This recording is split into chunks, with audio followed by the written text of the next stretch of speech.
saya dari Jakarta nih kebetulan. Ya.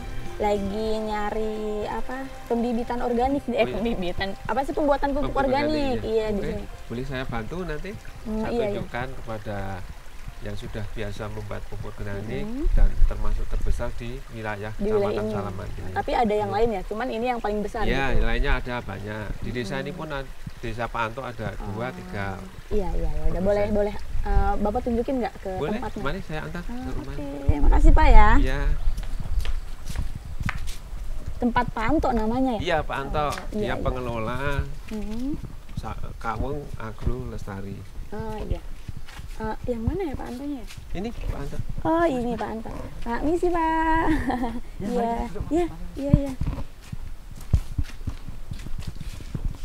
Ya. Ini dengan Pak Anto ya? Iya. Pak Anto. Saya tadi kebetulan diajak sama Pak Agus ke sini. Ya.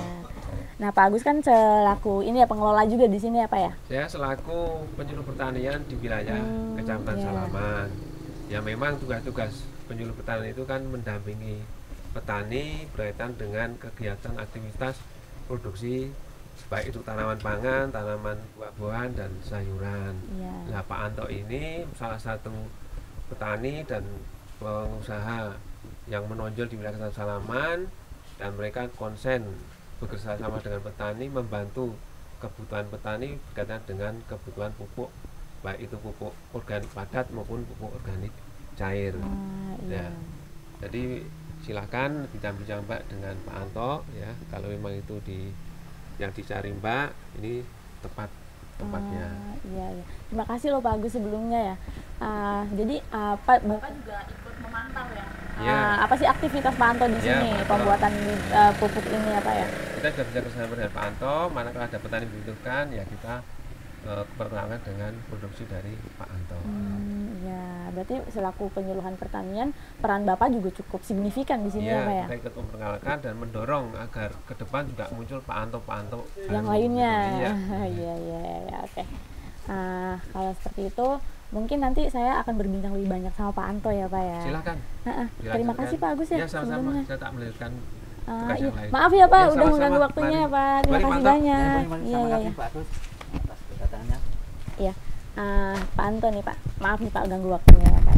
Saya ingin berbincang sedikit sih mengenai apa? Bapak kan ini memproduksi bibit organik ya? Pupuk organik. Iya, pupuk organik. Nah, Bapak mengelola ini semua dari kapan ya Pak?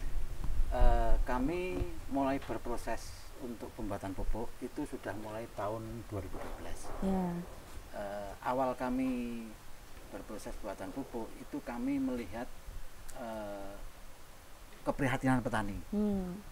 Yang kedua kalinya kami melihat keadaan tanah semakin lama semakin rusak dengan penggunaan kimia yang terlalu berlebihan. Makanya kerusakan tanah mulai diperbaiki dengan menggunakan pupuk organik. Berarti berangkat dari keresahan Bapak di sana, akhirnya Bapak membuat terobosan lah di sini untuk membuat pupuk organik ini. Iya. Nah tadi kan menyambung nih dari Bapak bilang kan kami, berarti Bapak nggak sendiri dong di sini ya. Kebetulan Bapak di sini punya kelompok atau ada yang lainnya? Kebetulan kami mempunyai lembaga namanya Kawung Sari Agro. Itu lembaga? Iya, lembaga pemberdayaan masyarakat dalam bidang pertanian terintegrasi. Nah, kami dibantu tenaga-tenaga 7 orang. Oh, berarti ada 7 orang dalam satu lembaga ini. Iya. Kawung apa? Kawung Sari Agung bajunya ya. Kawung Sari Agro. Nah, Kawung Sari Agro itu bergerak dalam bidang advokasi pertanian terintegrasi, baik itu pertanian padi, baik itu pertanian horti dan pertanian buah. Untuk distribusinya ini selama dari tahun 2012 sampai tahun ini tuh kira-kira volumenya atau intensitasnya udah sebanyak apa Pak? Udah sejauh mana juga? Untuk produk Kawung Sari Agro sudah merambah ke daerah luar Jawa. Udah luar Jawa, luar biasa. Terakhir 1 bulan yang lalu kami mengirim pupuk organik padat dan pupuk organik cair serta mikroba itu ke NTT, Nusa Tenggara Timur. Nusa Tenggara Timur. Kebetulan yang order itu Bapak Kapolres Sumba untuk pengembangan perkebunan durian.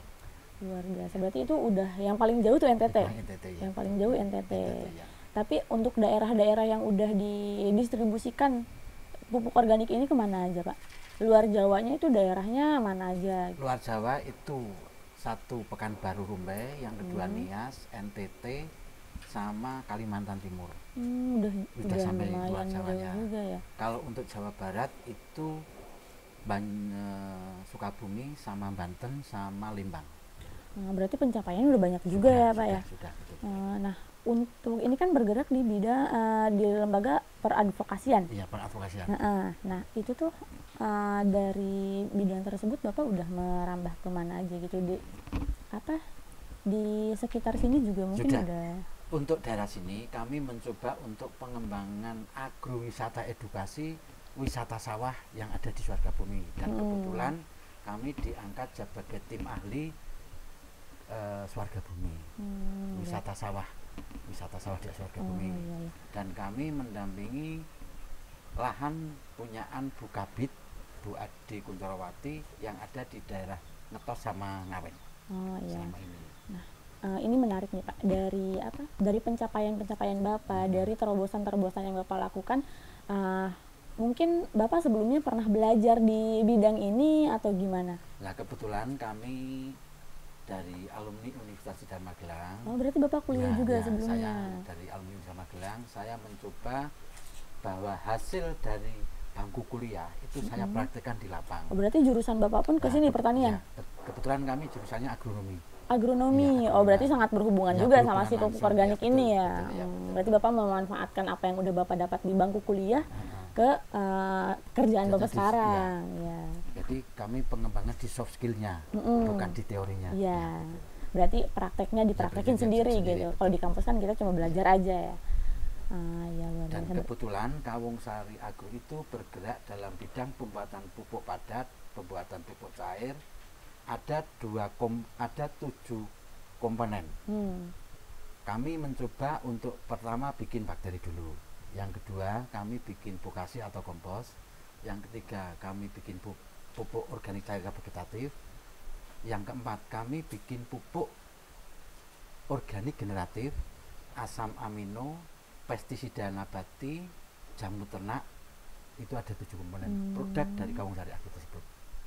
Yang itu nantinya berhubungan dengan program-program yang sudah kami lakukan, mengadvokasi ke bidang pertanian, bidang peternakan sama perikanan. Bapak lulusan tahun berapa nih Pak kalau boleh tahu? Saya lulusan tahun 2000. 2000. Iya, masuk kuliah kapan Pak? Saya masuk kuliahnya tahun 90. Lulusnya 2000. Iya, jadi 10 tahun. Mohon maaf kami lulusannya 10 tahun Mas. 10 tahun baru lulus, tapi nggak apa-apa, hasilnya keren, banyak belajar. Saya lulusnya 10 tahun. Tahun 2000 baru lulus nih. Iya, tahun 2000 saya lulus. Tapi Bapak kuliah sambil nikah nggak? Enggak, berarti lulus dulu baru nikah? Iya, saya nikah itu sudah tahun 2003. 2003 berarti udah lulus 3 tahun baru nikah. Baru nikah. Udah punya anak nih Pak? Saya punya anak 2. Udah besar Pak? Sudah, yang nomor 1 SMA kelas 3, yang nomor 2-nya SMP SD kelas 6. Masih kecil ya SD. Berarti Bapak hebat bisa nyekolahin anak-anaknya dari ilmu yang Bapak dapat juga nih, terus soft skill-nya juga dipakai. Ya, betul. Luar biasa. Dan kebetulan kami kerjasama dengan Universitas Sidar Magelang dalam rangka berkontribusi ke Universitas Sidar Magelang. Dan banyak beberapa mahasiswa yang bersinergi dengan Kawung Sari Agro dalam rangka penelitian pembuatan skripsi. Nah, selain itu aktivitas Bapak sehari-hari selain apa? Selain pembuatan pupuk ini, kompos ini, Bapak ngapain aja? Apa hanya fokus di sini aja? Saya fokus pembuatan pupuk dan fokus pendampingan petani padi yang tersebar di Magelang dan Wonosobo.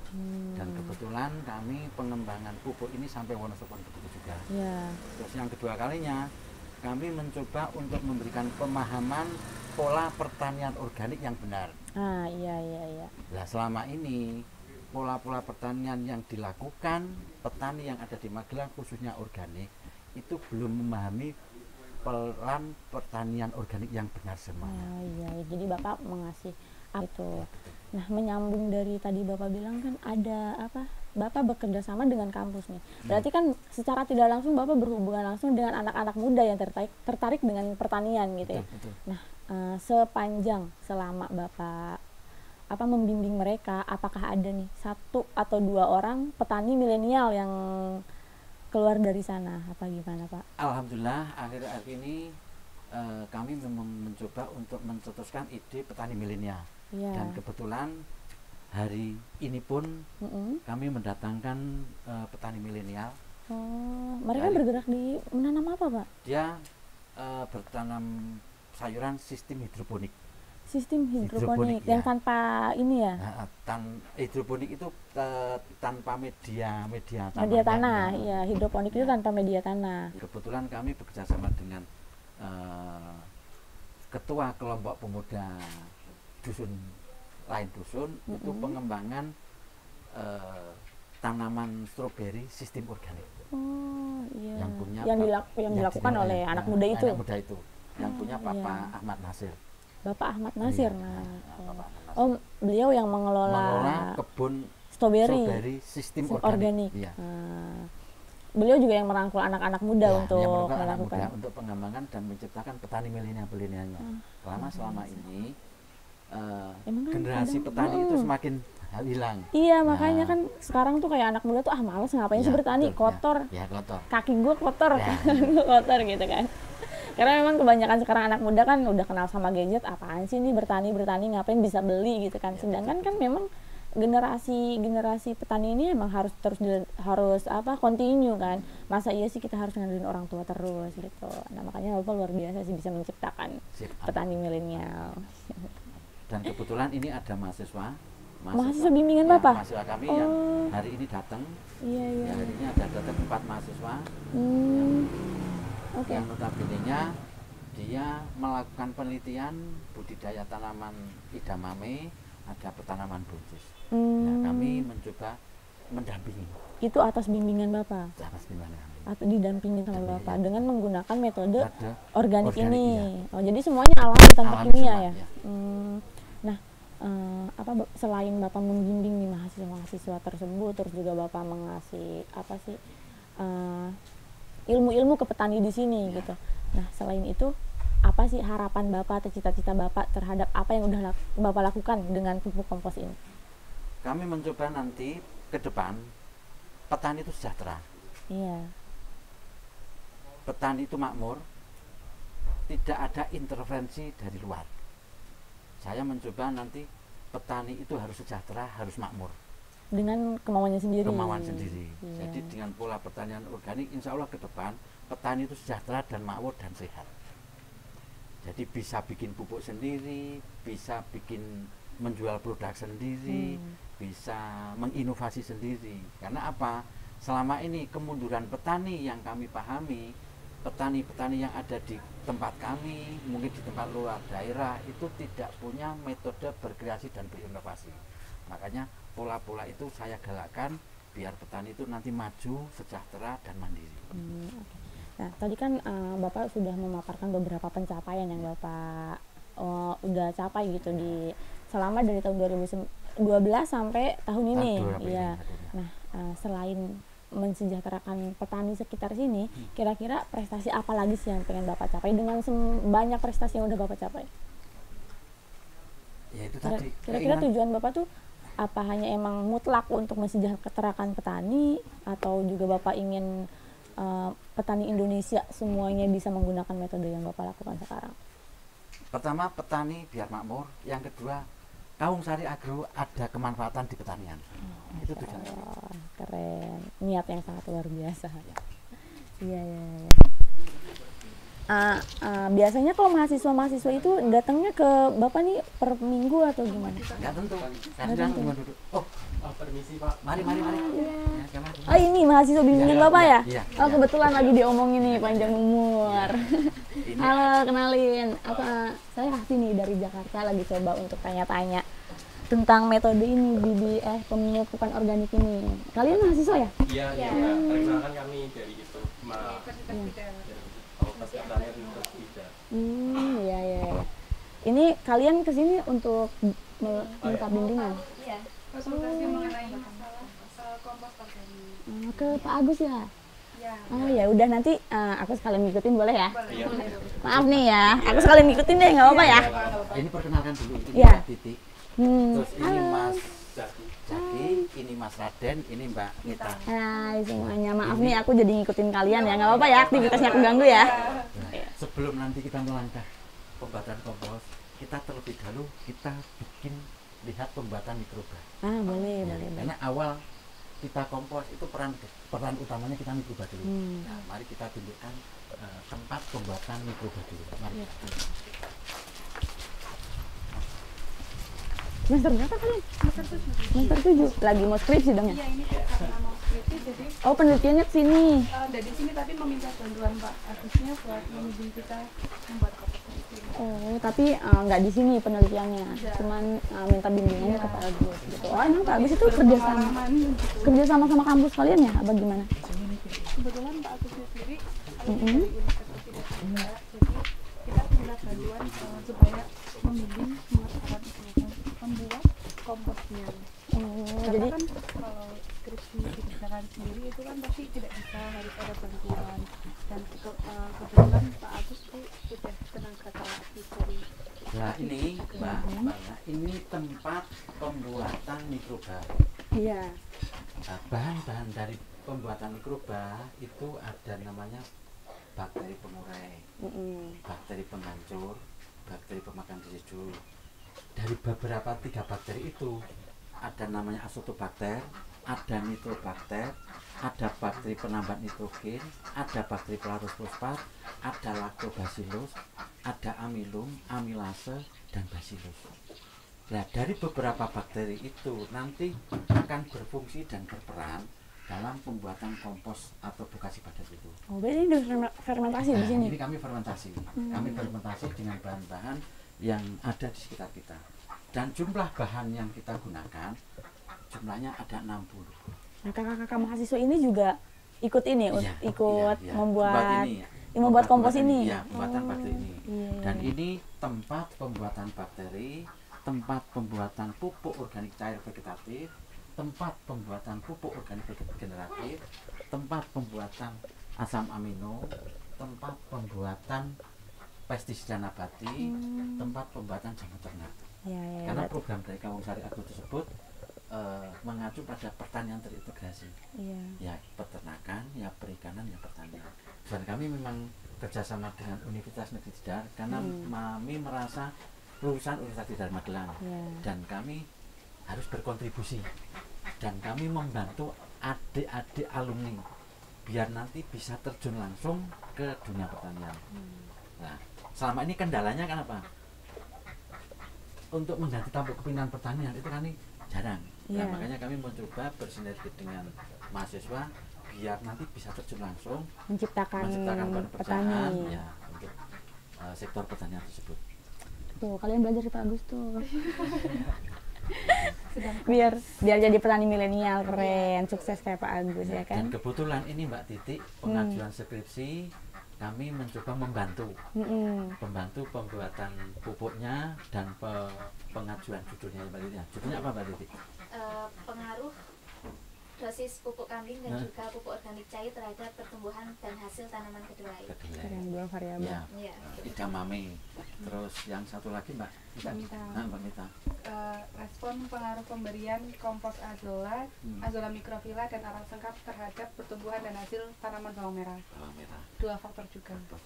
Itulah contoh-contoh dari mahasiswa yang selama ini kami bersinergi dan berkontribusi kepada mahasiswa biar nanti mahasiswa itu benar-benar tahu, bukan hanya sekedar di teorinya tapi tahu prakteknya, bahwa ternyata sederhana sekali pembuatan pupuknya dan sederhana sekali untuk mengaplikasikan pada budidaya tanaman.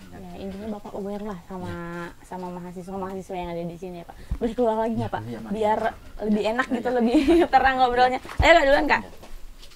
Ayo, let's go. Nah, inilah tadi itu tempat pembuatan mikrobanya. Di sini ya? Ya, di situ ya. Iya. Hasil kalian ini penelitian bikin produk juga nggak? Bikin produk pupuknya? Iya, yang buat diaplikasikan ke tanaman. Ini hasil pupuk, hasil fermentasi yang sudah jadi. Ini. Oh, di sini ya. Ini udah siap pakai. Ini sudah pakai. Ini pupuk vegetatif, ya. Ini pupuk vegetatif. Ini pupuk generatif. Yang ini asam amino. Jadi kalian nanti membuat ini terus diaplikasikan ke ini vegetatif, ini generatif, ini asam amino, dan ini pestisida nabati. Yang di sini. Ya. Ini semua udah selesai fermentasi ya? Proses fermentasi. Ya. Ini pestisida nabati. Ini udah selesai fermentasi nih? Ini sudah fermentasi. Warnanya kayak kecap ya, Pak? Iya, ini sudah melewati proses fermentasi. Oh, berarti sistem pemupukannya disemprot ya? Iya, disemprot. Dicampur air lagi nggak, Pak? Ya, campur air. Jadi formulanya nanti 10 mili formula dicampur air 1 liter. Oh, 1 mili? 10 mili. Oh, 10 mili berbanding 1 liter air. Ya. Oh. Untuk pengocoran dan untuk penyemprotan bisa. Oke, berarti emang sistemnya disemprot. Iya, semprot. Ini dari cairan ini. pestisida nabati untuk beberapa jenis penyakit, umpamanya penyakit kena trip, kena apit, kena tungo, itu ada di sini ternaknya. Oh, ini jamurnya. Ya, jamu ternak. Oh, jamu. Iya, jamu ternak. Karena apa? Permasalahan di peternakan yang kita hadapi dan peternak-peternak hadapi itu amonia. Nah, jamu ternak itu bisa mengurangi kelebihan amonia. Mengurangi bukan menghilangkan. Bisa mengurangi kadar amoniaknya. Karena peranan amonia bisa terurai dengan penggunaan bakteri yang tadi, Azotobacter dan Nitrobacter. Oke. Kalian paham nggak tuh apa yang diomongin sama Pak Agus? Ya sekolahnya di situ ya. Kalau saya kan nggak sekolah di situ, jadi agak tulalit dikit, tapi ngerti lah insya Allah. Tapi paling tidak nanti bisa mengerti. Iya, paling tidak udah paham nih alurnya pertanian tuh kayak gimana, perawatannya kayak apa. Banyak banget ilmunya di sini. Keren nih kalian, ke orang yang tepat di sini. Bapak keluar yuk, biar lebih enak ngobrolnya.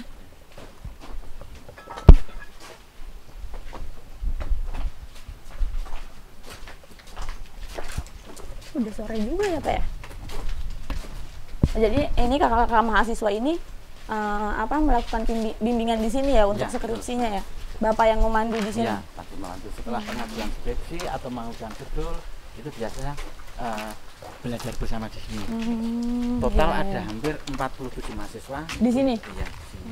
Melakukan prakteknya juga kalian di sini. Ya, ada yang PKL di sini, ada konsultasi masalah mau judul, ada konsultasi masalah